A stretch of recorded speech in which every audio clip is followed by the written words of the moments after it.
Good morning from Utah, where it is snowing this morning in April. My name is Matt Cederberg.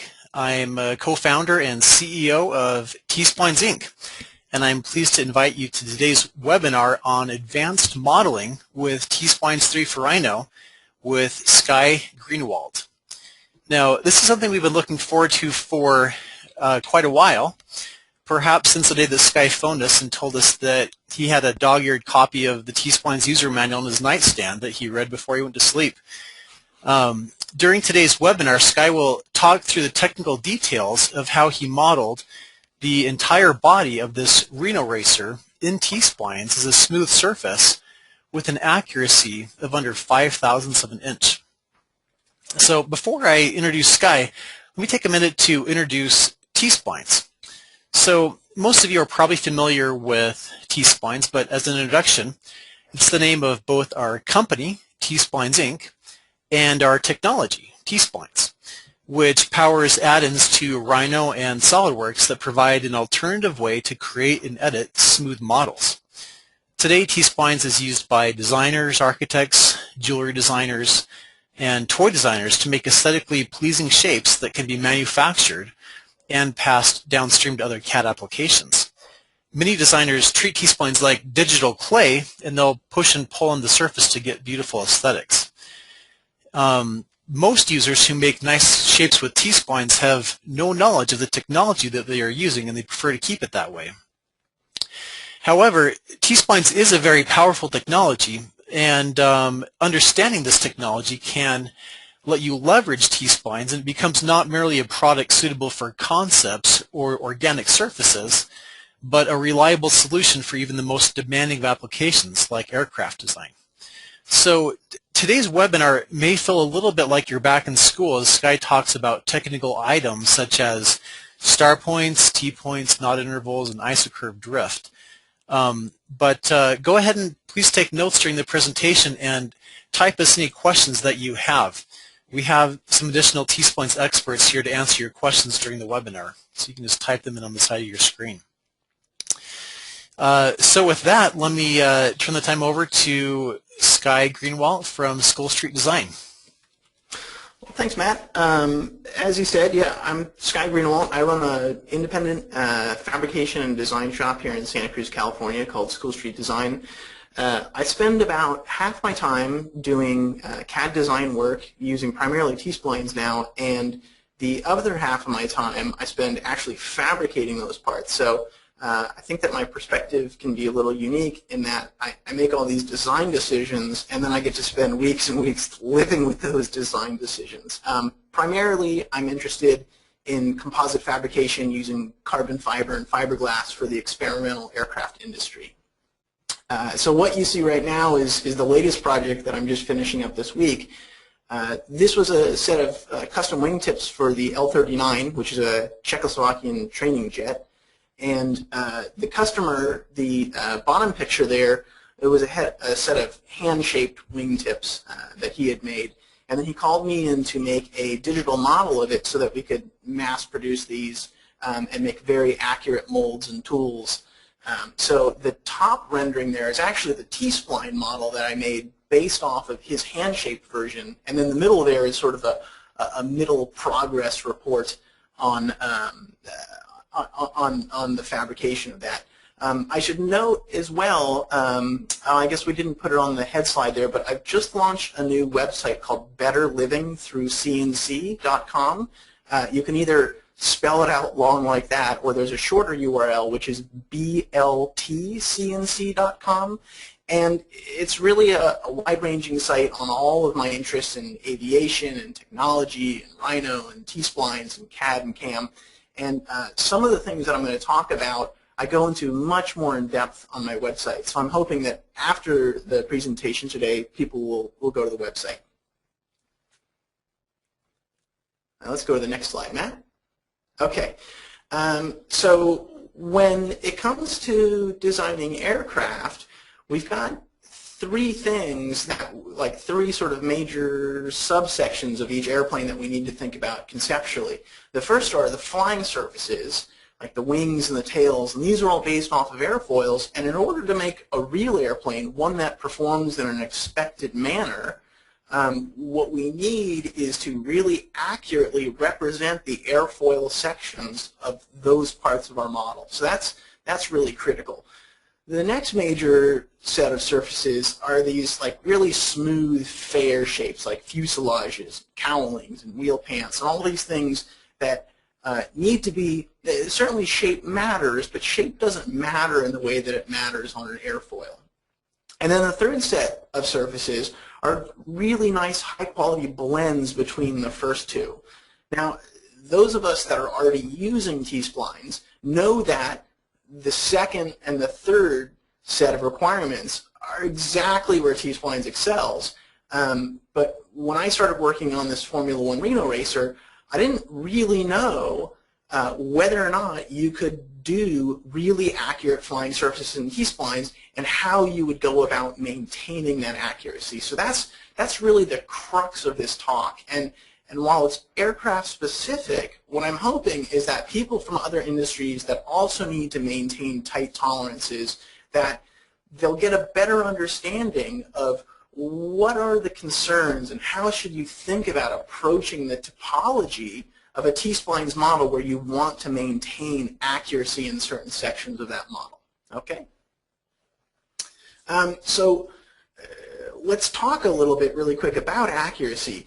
And for every project as a designer, you need to sit down and think about, what is my actual accuracy requirement, both on the design end and on the fabrication end, and what's really going to let me fulfill the goals of the project itself.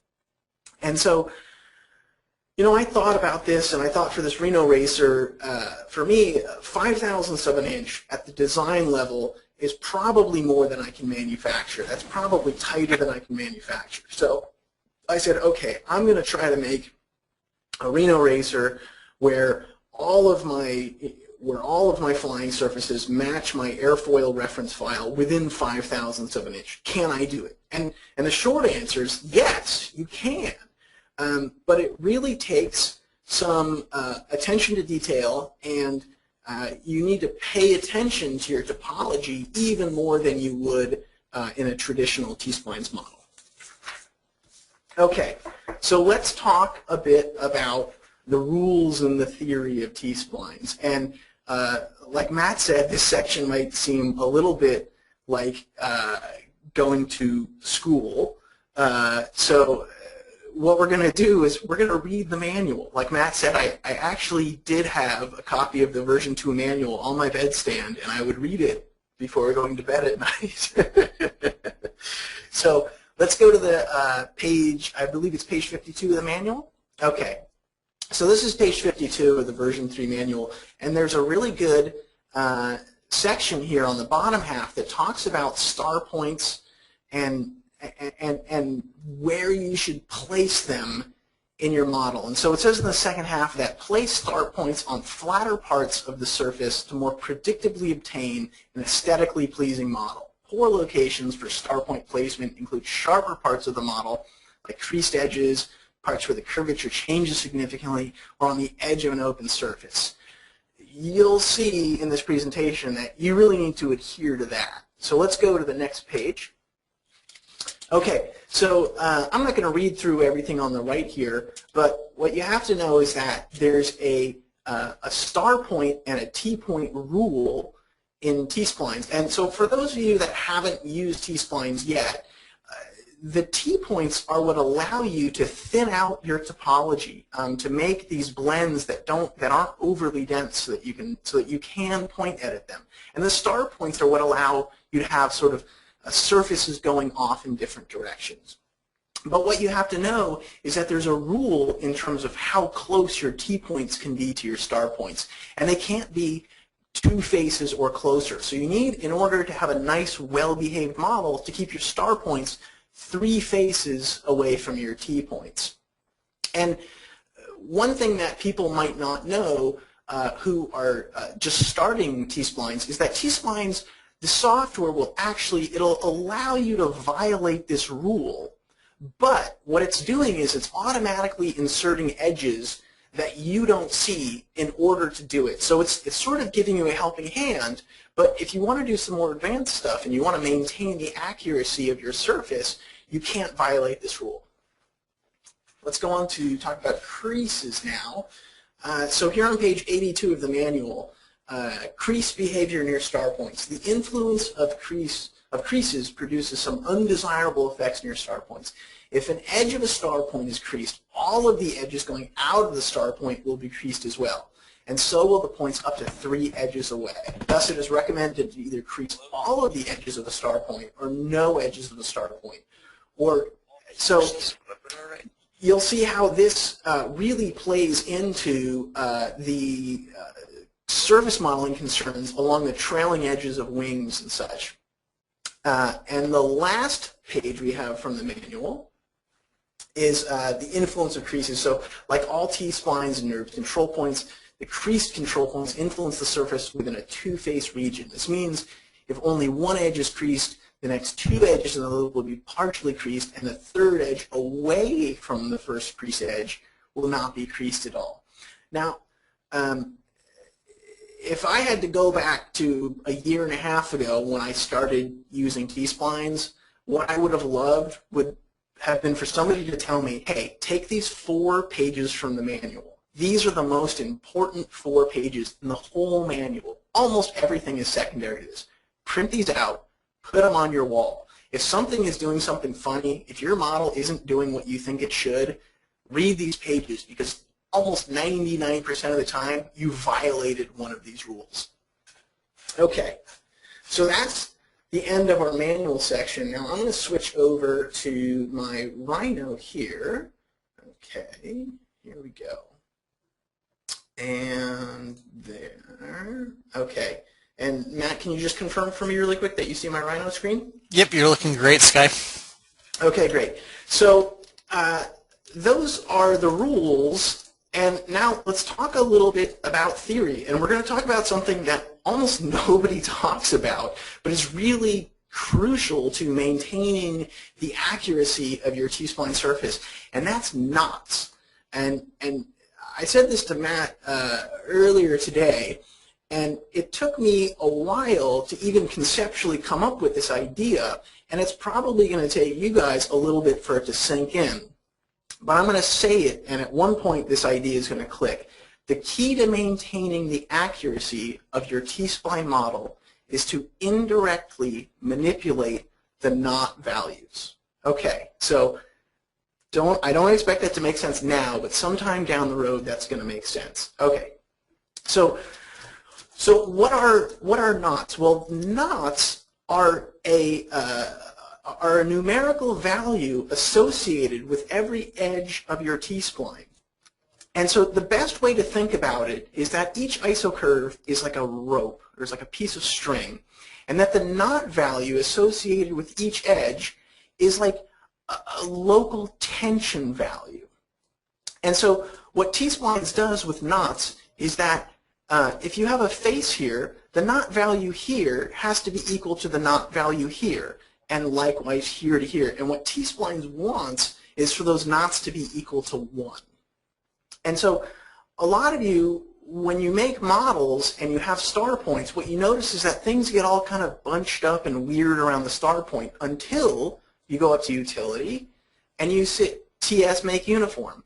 And what TS make uniform does is it tries to relax the surface by imposing these knot rules on the surface. And so let me bring up my T-splines manipulator.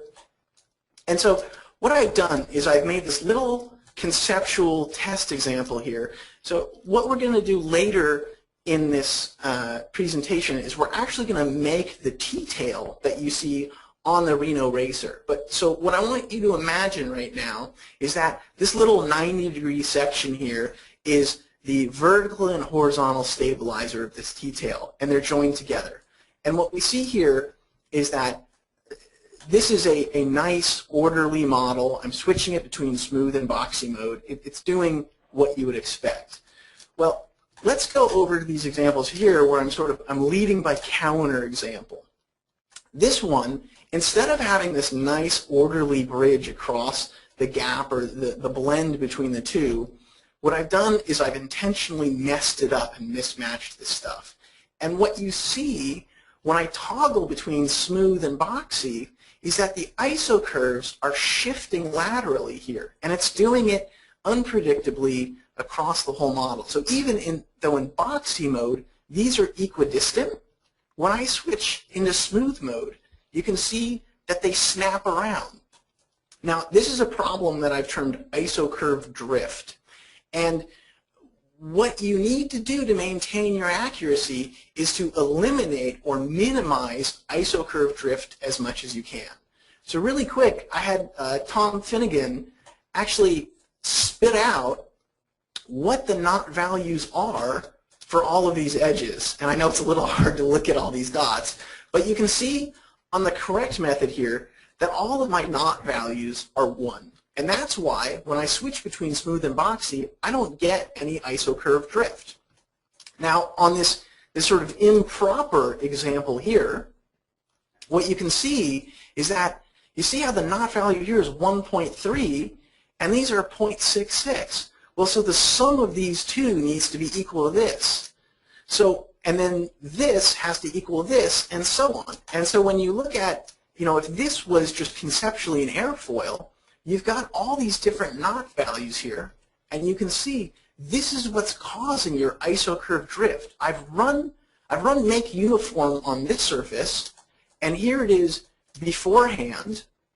But the takeaway from all these numbers is that if you set your topology up wrong, you're going to end up with ISO curve drift. So there's two sources of ISO curve drift, and the first and foremost is this bad topology. And what it comes down to is a mismatching of T-points, which I will show later. So the bad topology is one, and the second is star points. And so the second one, I'll show you how that plays in later, and also how you can really sort of minimize and work around it. Okay. So that's really the end of the school part of this. Let's actually get to making some stuff. And so on my website, I have this whole discussion. My website, again, is betterlivingthroughcnc.com. And I have a whole discussion. Those people who are coming to this from the aviation side, I think would find it really interesting. I have this post all about a different way of creating airfoil curves in Rhino and in NURBS modeling packages in general. And so I'm going to really breeze through this for the purpose of this webinar. But for those who are really interested in aviation, I would really, really encourage you to go to the website. There's a really neat discussion on it, and there's also a free Rhino plugin that you can get, which I'll talk about later. So for the purpose of this discussion, what I'm using is a NACA 0010 section. This is a commonly used tail airfoil, and I just brought this in from a program called Profiley that I use and many people do for airfoil management. And when you bring these things in, what you realize is that what you're looking at, if I turn on the points here, is this is just a bunch of straight line segments. So here's what most people do with this when they start thinking about making a wing or a surface out of this. They take those straight line segments and they fit an interp curve to it. They say curve, freeform, fit to polyline, and they feed in that polyline that I just showed you. And what they get out of that is this degree 3 curve right here. Now, what I go into on my website is the fact that I think that this is the wrong way to do it. Because if I just run curvature graph here really quick, what you can see is that the curvature on this is really pretty terrible looking. And so from a surface modeling standpoint, this is kind of the last thing that you would want to base a wing or a blend off of. You're only going to be making your life more difficult. So I employ a different method of creating these airfoil curves, and I'm just going to breeze through that. You can go to my website and listen to it much more, or read it much more about it in depth. The solution that I use is something called cosine spacing. If I was just to take this line and divide it up evenly in Rhino into 10 segments, not surprisingly, we get 10 equally spaced segments. From a conceptual standpoint, on an airfoil, you know, if I went and I rebuilt this curve in Rhino, the problem is I have very little curvature back here, and I have a lot going on up here.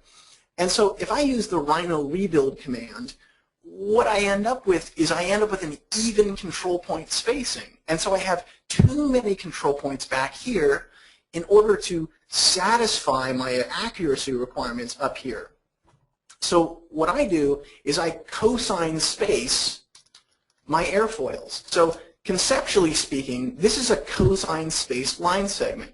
Instead of dividing it up equally, I take this arc right here and I divide the arc up equally, and then I project those down onto the line. Now, that's fine and dandy and all, and you can do that for a straight line segment, but how do you do it with an airfoil? Well, what you do is you go to my website, and I had a friend of mine write a cosine spacing plugin for me. So I could take this airfoil, and I could cosine space it so that I've got fewer control points in the back where I don't need a lot, and then they get clustered as we come around the nose here.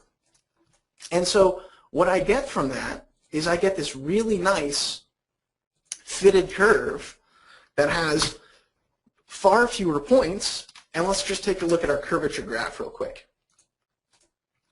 Much, much smoother. So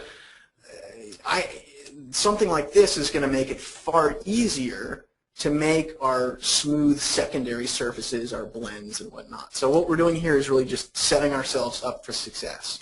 And just to chime in, Sky, this is something that I see in marine design as well when they get curves that come in. And the curves, yeah, I mean, if they're just line segments, they aren't nearly as smooth. And so being able to rebuild it using something like this strategy has applicability in a number of different industries. Yeah, definitely. Yeah, I think the marine guys would really find this interesting as well. Just as a comparison here, or to look at the air, this is a 30-inch chord length on this airfoil file. And if I bring up my original interp curve, that's supposedly my stock, very accurate airfoil, and I run curve deviation, of course it's telling me that my curves don't overlap. I'll figure out what's going on with that, but let's see here. Let's try it again here. See if it does it. There we go. We're looking at 2.9 thousandths of an inch curve deviation, and it's happening all the way back there.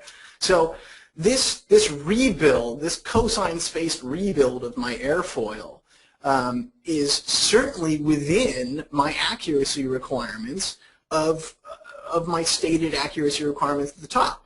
And now what it comes down to is like, okay, I've got this well-drawn airfoil.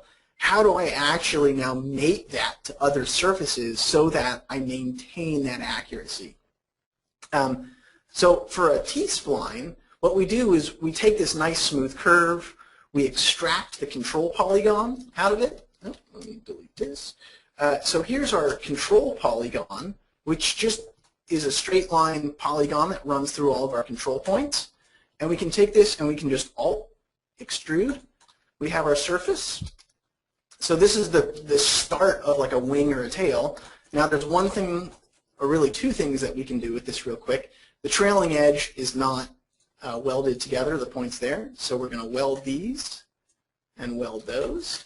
And then we're going to add a crease to it as well because, of course, it's an airfoil and we want our trailing edge to be creased. So we go to Modify and we say Crease and we crease this. And then what we have is a nice, smooth T-Spline airfoil that accurately matches our reference stock NACA 0010 section. Okay, so that's how we go from like an ordinate file, is what we call it in the aviation world, to something that's a T-Spline that's really manageable. We've reduced the points from our ordinate file by like 87%. So this will be the last time I plug my website, but if you go to betterlivingthroughcnc.com, there's a whole step-by-step breakdown of how I do it and why I do it. And there's also, you can download the cosine spacing plugin that I use to cosine space these curves. Okay, so now we have this little beginning of a wing section here. Let's talk about how we're going to take this and we're going to mate it to a fuselage.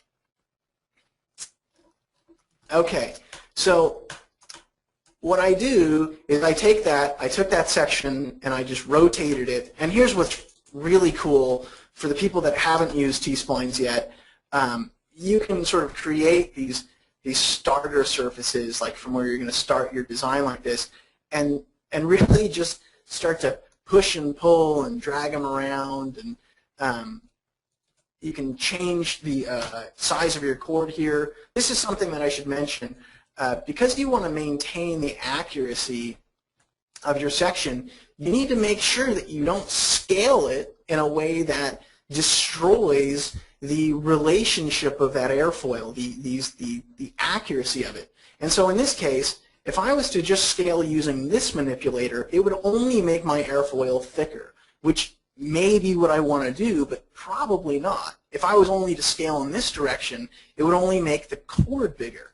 So what you want to do whenever you have an airfoil like this is you want to make sure that you use this scale manipulator here so that it scales your whole airfoil linearly in both directions. Yep, that's the scale 2 button. Yep. That's right. Hold on one sec here. Let me just bring up my properties. I want to check something really quick. I'm going to bump this down to medium just to make things go a little faster and smoother on here. There we go. So one thing that I kind of glossed over is how many control points do you use when you rebuild these airfoils? And the answer that I've come up with is that it's really crucial if you're using T-splines for the number of edges along the top and the bottom of your airfoil to be a power of 2. And let me show you why that is. So I've got the start of a wing surface here, and I want to think about mating that to a fuselage and how I'm going to do it. So I'm going to go to Modify, and I'm going to go to Insert Edge, Simple. And I'm going to say, okay, I think that my the region where I want to start blending is about right here. Now let's go back, there we go, to our boxy view. Oh, sorry, I'm going to actually move this, do it one more time. Okay, so I'm going to say, you know, the part where I want to start blending on this is like this. Now, everything that I'm doing on this webcast is just sort of by eye, seat of the pants. But if you had a plan form on an actual wing, you could certainly match it to that.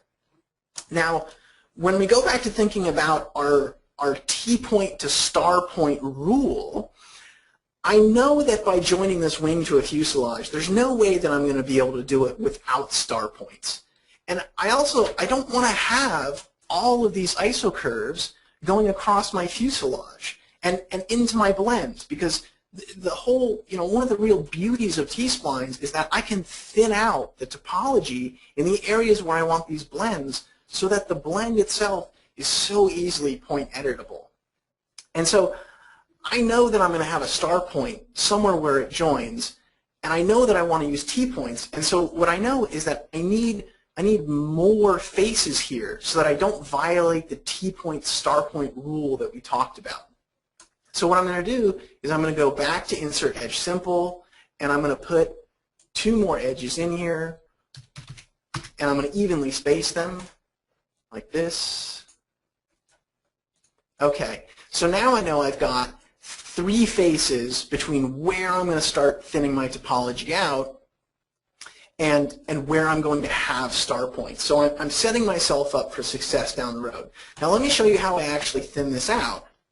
And this is why I do all of my airfoils, like I said, as a power of 2. Here's where it becomes really important to do that. What you can do is, let me just delete these out. So you want to thin this topology down, but we want to do it in a way that maintains our accuracy so that we don't get that dreaded isocurve drift that I showed you in that previous example. And so what I do is I thin it out in this very sort of even, predictable manner, where I thin out 3 edges, and then I leave an edge. And so what you end up with, what you end up with is even knots or equal knots across the surface that you're making. So the knot value at the end of the day on this edge is going to be 1. And so the knot value on all of these edges is going to be 1/4. And the same thing happens here, and then the same thing happens here. So it's going to be 1 1/4, 1 1/4, quarter down these. And so what happens is since the knot values on all of these edges is the same, your knots don't end up causing isocurve drift. Okay. So I start with this sort of the beginning idea of mating my wing to my fuselage, and then what I found when I started playing around with this was that there's actually 4 different topologies that I can use to mate the wing to the fuselage. And so I'm going to show you what they are. Some of them are good, some of them aren't good, but they're all at least conceptually interesting. And so here's the first one that I have. Now, hold on 1 second. Let me just get this to, let's see here. There we go. Okay, we've got it toggled to boxy now.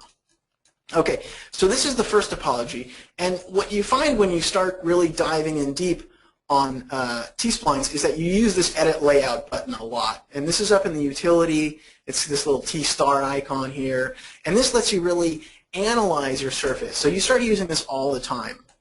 So topology number 1 is where I have 1 star point at the leading edge and 1 star point at the trailing edge. And so what I did to make this sort of fuselage surface and this mock-up was I extruded this up, all 4 edges here, I extruded all 4 edges down here, and then I took this length of edges here and I extruded it back.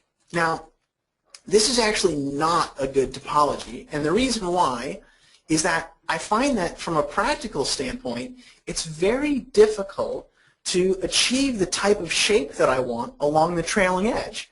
And the reason for this goes back to that page 81 or page 82 of the manual, where I have to end my trailing edge crease right here.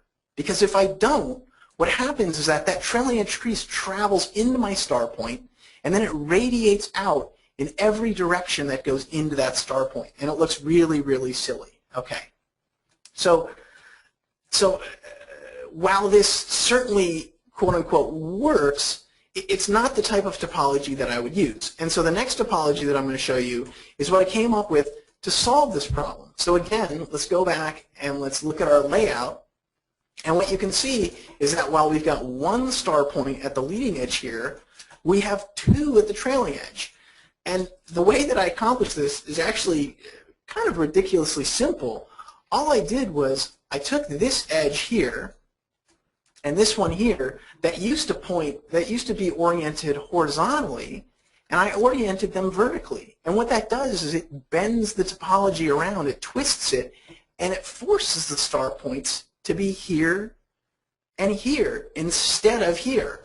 So it's a really neat little trick. You can throw your star points sort of in whatever, in this case you have 2 different options of where you can put your star points, and it really depends on what you want to do with your model, what your design intent is.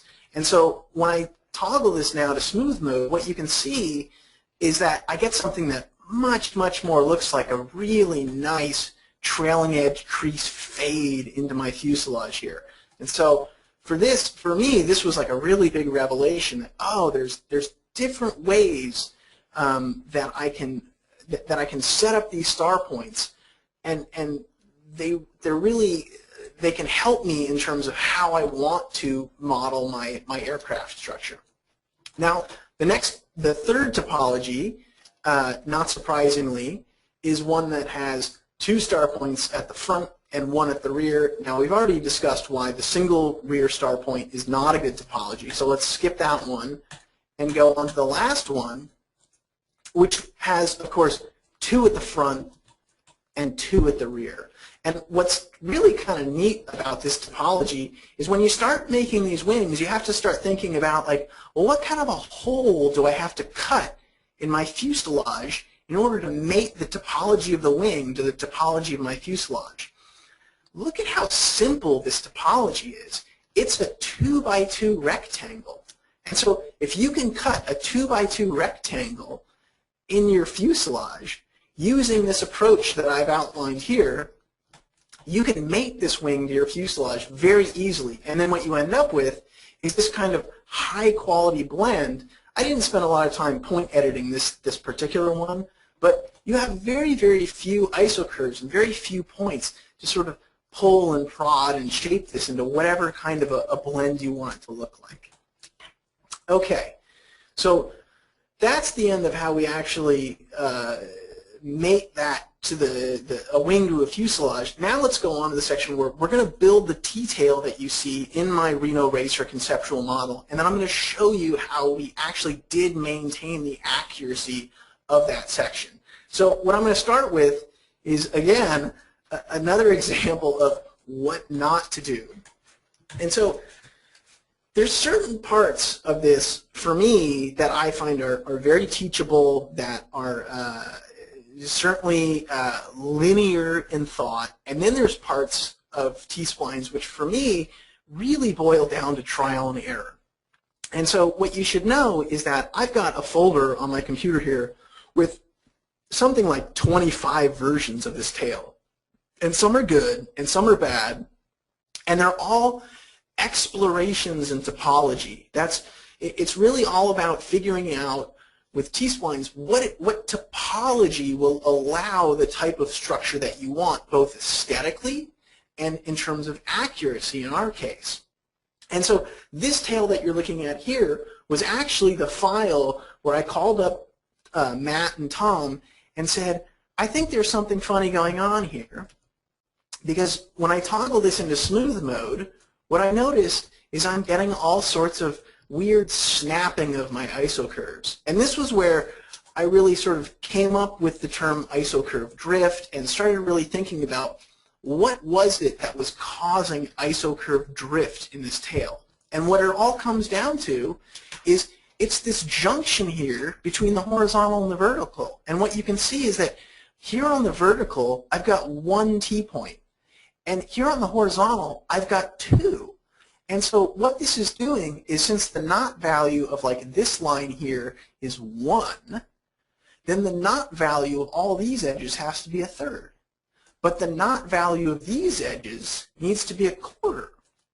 And then in the adjacent section here, I've done it correctly. And so the knot value here is a half, but the knot values here is a third. And so just like in that really basic example that I gave you, this is how you run into the problem of isocurve drift when you're trying to maintain accuracy. Okay, so this is what not to do. Let's talk about how to actually do this right. And I'm going to call out the parts that I think are very teachable, and also the parts where I just had to bang my head against the wall and see if I could figure out how it was to make this thing work. Okay. So we start with just an airfoil, just like I had in the wing example.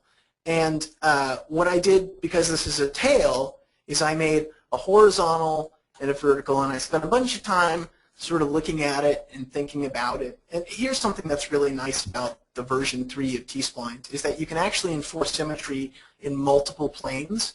Like, so this horizontal here, because it's a symmetrical airfoil section, it's symmetrical in 2 planes here, which is really neat when you start playing around with these things. So I started just by not even joining these together, but just kind of blocking them up next to each other and starting to think, like, well, how am I going to make these blends work? And so I know that I'm going to have T-points, just like on my wing. And so I know that, and I also know that, well, rather, I know that I'm going to have star points to join them together. And I also know that I don't want to have to point edit all of these edges and all these points to make a nice blend. I want to minimize how many points are in my blend. And so just like in the wing, I need to think about thinning out my topology in the areas where the blend is going to occur. Okay. So here's how I started doing that. This part is very intuitive here on the vertical because I've got 3 sets of faces because I know, okay, I'm going to start thinning out my topology along here. So that makes perfect sense. What I arrived at through the process of trial and error was that I needed 4 sets of faces across here. And you'll see later on why that is indeed the case. But that's, again, just brute force, putting your head down, banging against the wall. But lucky for you, I'm explaining this topology right now. And that's what's great about T-Splines is once you have the topology figured out, what I find is that actually executing the model is quite easy. So in this next step, what I've done is, just like in the previous examples, I've thinned down the topology in the region of my blend and started thinking about, okay, well, how am I really going to do this? Like, where is it going to match up? Where are my star points going to be? And I know that I need to make a hole here in the bottom to match this up. So okay, so I deleted a couple faces out here and around the front. And so then I start thinking about, well, where do I want my T-point or my star point to be, right? And as we saw from the wing example, you don't want the star point to be along the trailing edge. You want it to be sort of thrown off to the side somehow. And so after lots of futzing around, and this is another sort of non-intuitive, I just stumbled upon it type of things, what I found is that if I took this point right here and I welded it to this point right here, and then I took this edge right here and I extruded it, and then I take these points right here, this one, and I welded it to this one, and then I took this point right here and I welded it to this one. What we have here is we have our star point is right here. And so our star point is not on the trailing edge. That's exactly what we want. So then we have to start thinking about, well, how do we want to match up the rest of this? How do we bring this topology around and tie the rest of it together? And again, it's just a simple matter of welding these edges. You can weld this to here. You can weld this to here. And then you can bring these edges, really let's point edit it, let's bring this around like this. And then what you can do is you can just finish this off by closing this section right here with that, and closing this right like that. And so what we have now, let's bring up again, let's look at our topology here. We've got a star point here. Oh, we've somehow managed to get our surface inside out, so we can just flip our normals when we see that. Okay, there we go. So we have a star point here and here, one on each side, and we have a star point here. Well, that looks like a really nice topology for me. One thing that I mentioned before was that star points can also cause a bit of isocurve drift. And what you'll see is that they can also tend to kind of pull your isocurves around. And so what's nice about this is that our star point is along our leading edge. And so what I found is that that doesn't affect the accuracy of the airfoil section in this area at all. So that's really nice. Okay. Oh, there we go. So on to the next step. Yep. So here we have the beginning of our tail. Now, this is just joined together, and one thing that you'll notice, when I start to switch this between smooth mode and boxy mode, is that the isocurve here that I want to sort of be the end of my blend region, well, it starts drifting outward. Again, we have a different kind of isocurve drift, But this one is really, really easy to fix. So what's going on, if we go back to our discussion about knots, is that when you use make uniform, T-Splines wants to make the tension, so to speak, across this whole back edge be uniform. And so it wants the same tension here as here, even though this is a very short line segment and this is a very long line segment. So that's why you see this sort of outward span-wise isocurve drift. Now the way that you solve this is you just simply go to Modify and you go to Insert Edge Simple and you just start putting these edges in. And this is, let me show you just how easy it is to do. You just start throwing these edges in until you have proper density. And this even works. Even if you had a different airfoil section at your root and your tip, this would still work. Okay, so do this. And I should also mention, anytime you're inserting edges like this, you need to always run make uniform first, because the knot values are all, they're not what they should be when you first insert them, and you're always going to have to run make uniform on your model anyhow. So we do that. Oh, and of course now our trailing edge is no longer creased. Let's go back and crease that. There we go. Let's run make uniform one more time. Okay, and what you can see is that we've really greatly minimized this isocurve drift in the span-wise direction. All right? And so really all that's left to do, and you can see, let me go to the next step here. You can see I've done the same thing on the horizontal and the vertical here. And so you're really penning in that area of the blend and keeping your blend localized and then maximizing your accuracy out here where you really want it, right? And so you really, at this point, it's all over except the point editing and the sort of figuring out exactly how you want this to look. And this brings me, I have a personal rule, which is that I don't spend more than 30 minutes point editing a blend, because what that always tells me, if I'm sitting there for more than a half an hour trying to point edit something, something's wrong with my topology. It's either bad or it's not ideal. And so I look at that as an opportunity to say, there must be a better way to do this. Let's find it, because down the road I will have another tool in my toolbox where I can just copy that topology on another project. Okay, so on the next step, we have something this is really starting to look nice. Let me bring this in the rendered mode here.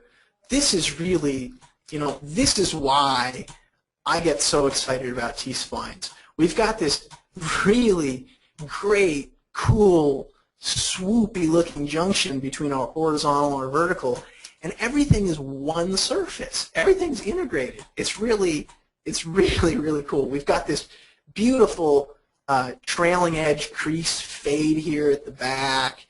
And if you look at the density of our topology in the blend region here, it's so sparse.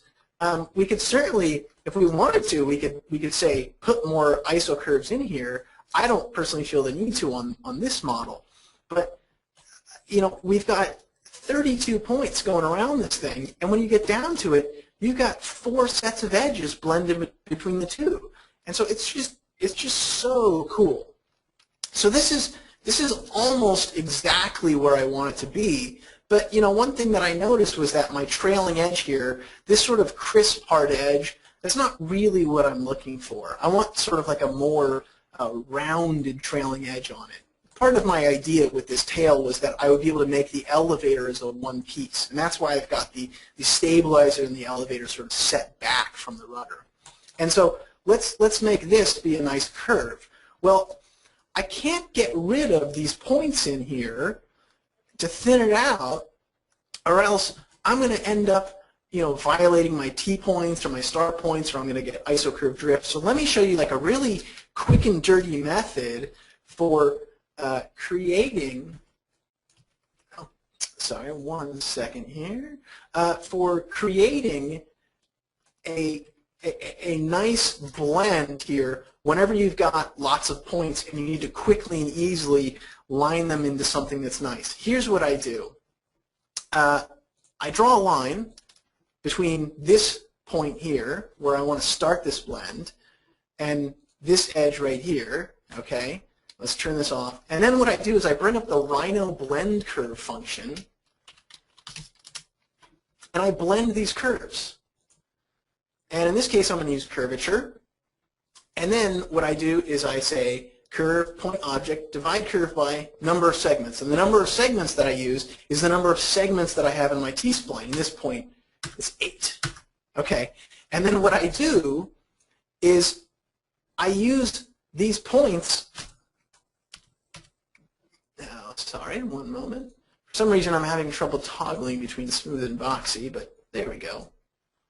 And I've gone and further messed with this model, but what I do is I use set point to actually put these points of my T-spline onto the points that I created dividing up the blend curve.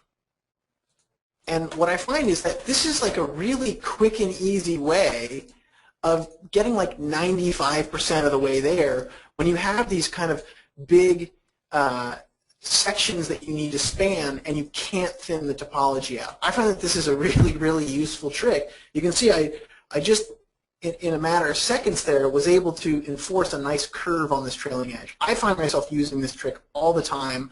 I hope you find it useful too.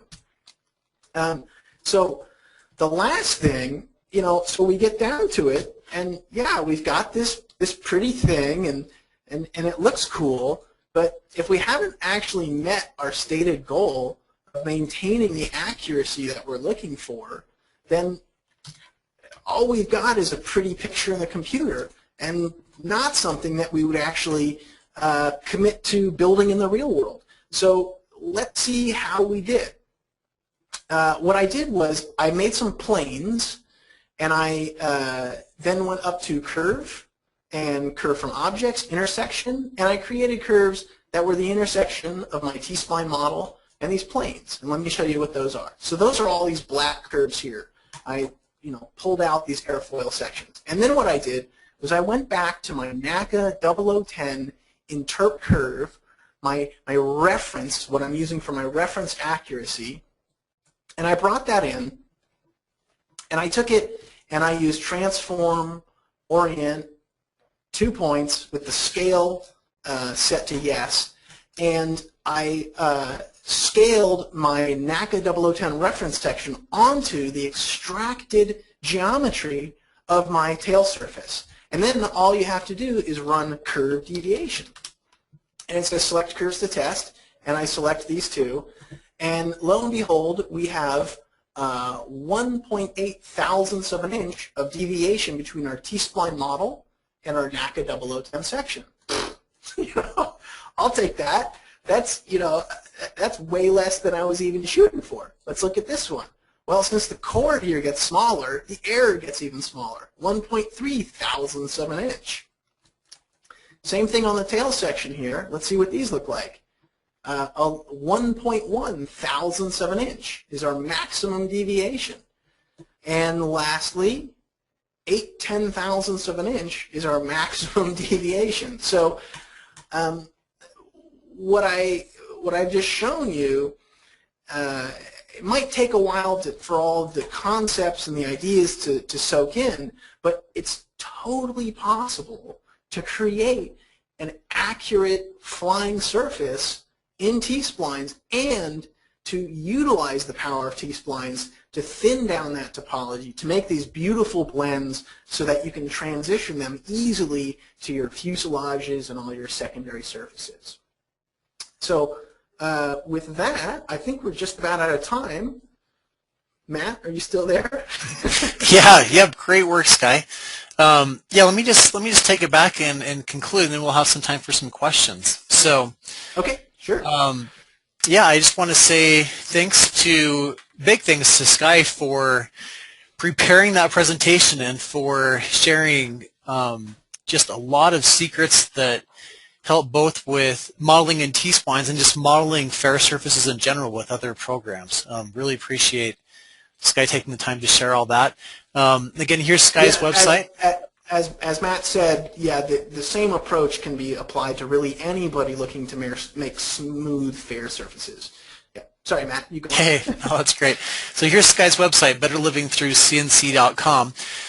Sky's also helped us put together a white paper describing this whole process, and so that white paper, will send you a link to that in a follow-up from the webinar.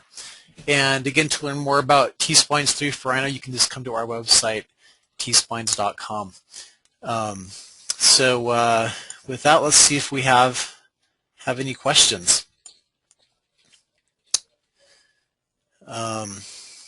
First of all, just a lot of comments to say thanks to Sky for the webinar. I think, again, this is great. This is a unique webinar for us in that if you go to our website, and I'll even pull this up. If you come to our website and go to our webinars, we have a lot of webinars focused on the basics of T-Splines, of just making organic shapes. And again, these are awesome if you're starting out with T-Splines. No need to know all the complexity that we talked about today, but just really appreciate how Sky's taken the time to boil down the key concepts of the T-Splines technology to help you kind of get more advanced surfaces.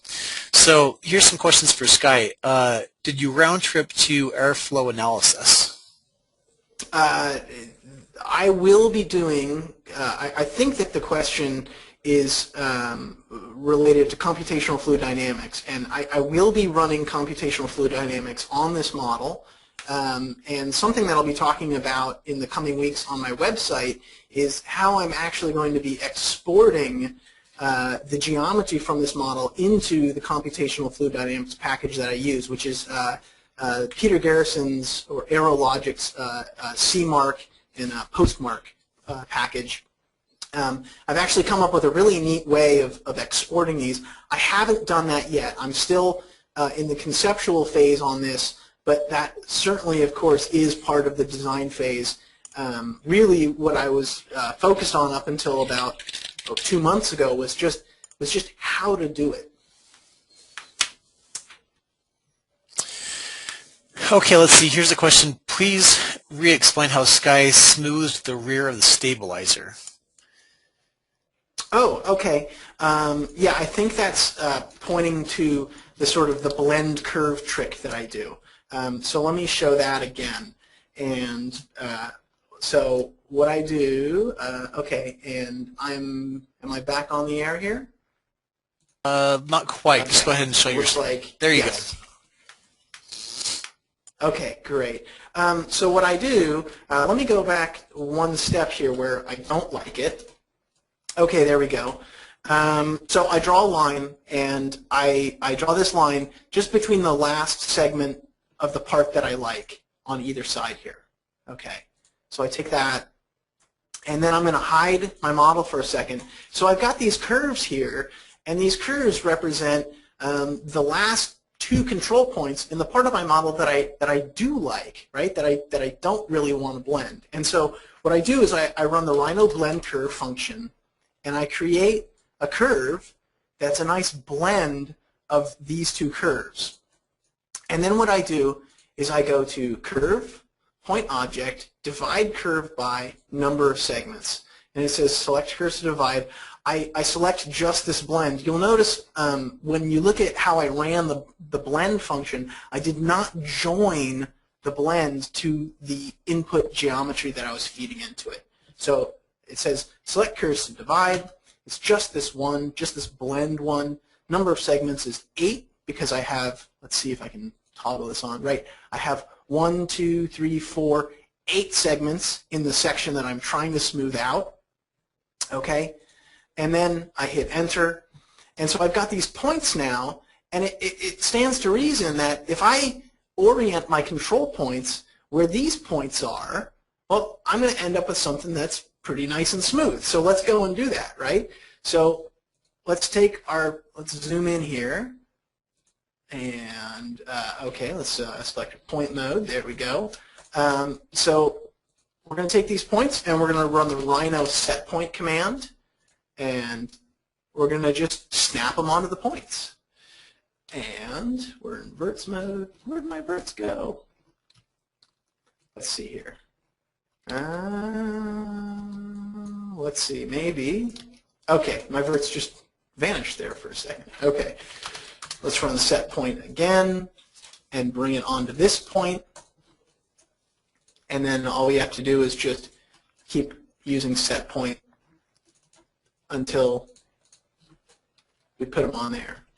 And so now, when we switch into smooth mode, you can see we have this nice smooth trailing edge. So like on previous versions, I was even using that trick here in this blend where I would, when I had denser ISO curves, when I was carrying more of the topology across this region, I was actually making a line segment right, let's see, there we go, like from here to here, and then I was making it from here, or rather, let me get it on the point there, from this point to this point, running the blend function, dividing it by the number of segments I had here, and then using set point there. It's a fantastic quick and dirty trick, like I said, for getting like 90% of the way there really quickly. So, Sky, here's a question that I think maybe... I think that pretty much explains it. Yeah, I think that's great. Here's just a great question that I think I'd like your input on. Can't you get the same type of accuracy using just Rhino tools like loft, match, and blend in the traditional tools as with T-Splines?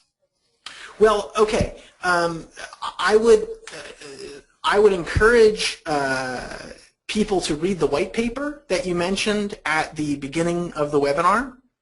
You, to a certain extent, yes, you can get the same level of accuracy, but the things that you get in T-Splines are this, what I think is a much more intuitive way, and frankly, once I know how to set my topology up, I can do it so much faster in T-Splines.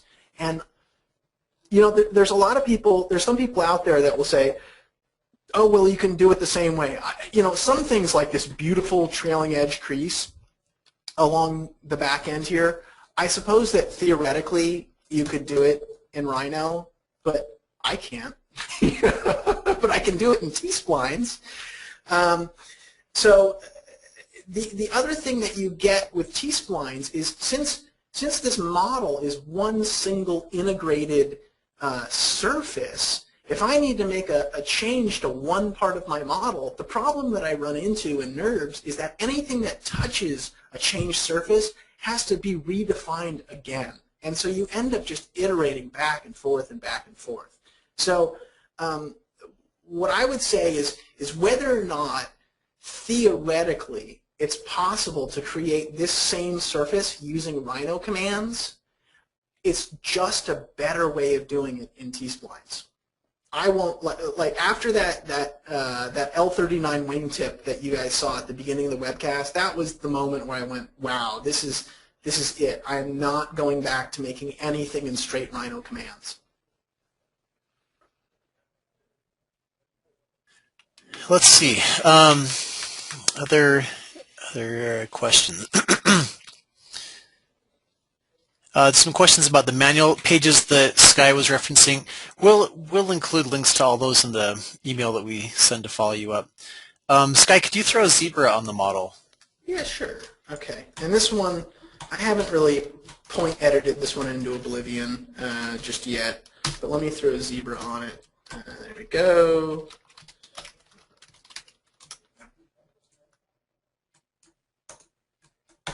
Come on. There we go. Thank you. Let's see where I don't have my mesh bumped up too high on this. The zebra looks pretty good. It could look better. Let's adjust our mesh a little bit here. Although it's already pretty high. Let's see if we can get this to look any better. Or is it just going to fight me here? The zebra looks good, I would say. I think that the zebra could look better if I spent a little bit more time. You can see there's a little burble right here, right around the star point. And then the tricky part that I found is that there's a little bit of a burble going on where I'm thinning out my topology here, and that's really just a matter of point editing and playing around with just that section and just tweaking it. These minor zebra imperfections, for me, what I found is from a practical standpoint, when I actually go to manufacture something, I've never had a problem with the surface quality. So. And the other thing about kind of little bumps like that in T-splines with the zebra is you can just go in and just kind of push and pull to tweak that surface. So. Exactly. Yep. Do we have any more questions that we want to answer? Yeah, I'm just checking to see. I think a lot of them have been answered already. Here's a question. I think we'll probably. I don't have a problem with posting this file too. If people want to play around with it, that's fine by me. Oh, great! Wow. Yeah. That's a great offer. So here's another question: will you be planning a webinar for beginners? Yes, most of our webinars are for beginners, and we will be having a webinar in the next couple weeks for beginners. We also have webinars coming up on a variety of topics, more about T-Splines version 3, about using T-Splines and ZBrush together, and other topics like that. So it looks like that's most of the questions that. Okay. We have if people have any more, I'm a frequent poster on the T-Splines forum. You can also reach me again through my website, betterlivingthroughcnc.com. Come and find me. Come to the T-Splines forum. Join the conversation. Yeah, I'm always interested in hearing people's comments and seeing what other people have to say. And especially for the aviation guys, I would again highly encourage you to go to my website and read up on my sort of new method on drawing airfoils in Rhino. So. Okay. Well, Sky, thank you again very much for taking the time to present this, and really appreciate it. Hey, thank you, Matt. Take care. Okay, we'll see everyone later.